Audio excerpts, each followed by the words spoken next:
trip coming up or maybe a visit to New York City, well, be sure you don't bring back any unwanted hitchhikers. Nelson Gonzalez from Truly Nolan is here to talk about bed bugs and other winter pests. So welcome back. Thanks for having us again. Yeah, so let's talk about bed bugs. Like, I'm always freaked out when I go to hotels. I don't want to bring them back. So let's start out by, what are they exactly? So the bed bugs are hitchhikers.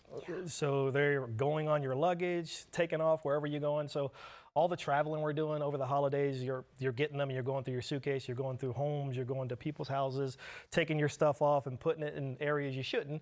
You should kind of look for safe areas when you're going into the hotels, not directly on the bed or somewhere that the bed bugs are going to be hanging out on the corner of the bed. Most people put it by the corner of the bed. Find something solid like a piece of wood, or look at it first before you put your stuff down. Okay, and then what about when you come back home? I guess the first thing people do is they open their suitcase on their bed, right? Right. Big mistake. Same thing. You got to take your stuff off somewhere solid areas, and look at your suitcase. Check your suitcase and look for areas. If you're seeing bugs, they're not very big. Probably the size of a pen. Could be bigger. Okay. Depends on if you got adults or the ones that are eating. So, and they also have the color, so you can tell the difference. Okay, this so you have an example right there. This one has a blood meal in it. It's flat, oval, and it's darker because it has a blood meal inside. So those are the things you want to look out for. So don't leave your suitcases out. I tell this story. I went on a trip about 3 or 4 years ago to Yellowstone, and we took all of our suitcases when we got back because this Yellowstone cabin was infested with bed bugs. So we left everything in the really hot garage, had everything open. So yeah, just be careful with that, because if you don't catch it with early detection, then you're going to have a bigger issue. Yeah, and so what is the issue if you get those bed bugs in your house? So it's a social thing. I mean, it's a paranoia. You have them and you don't want to sleep in your bed. Yeah. You're constantly they bite. You're constantly thinking about it. They have some specific bite patterns. They can usually go on a line or a cluster.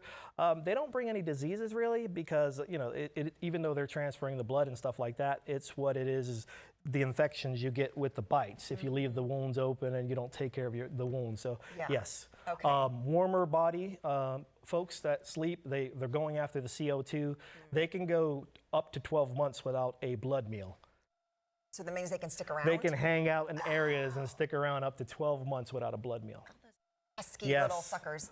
Okay, so let's talk about cockroaches, because we're seeing those a lot this time of year. Yeah, so right now, because we had the holidays and we had a lot of folks in our house, a lot of people cooking in there and doing different things that we normally don't do, right? We clean up after ourselves. But with the roaches and also all the packages we were receiving, all the boxes, all the corners and cracks and crevices, they come from different areas and different stores and different markets. You leave them in your house, and then what happens is the bugs are going out to find the food and scavenge, and then you moved a lot of different things. You displaced their other homes. So clean up your any kind of leaks, any areas where you're leaving a lot of food behind or dog food. Pick that stuff up at nighttime. It'll help. And what's another tip that we can do?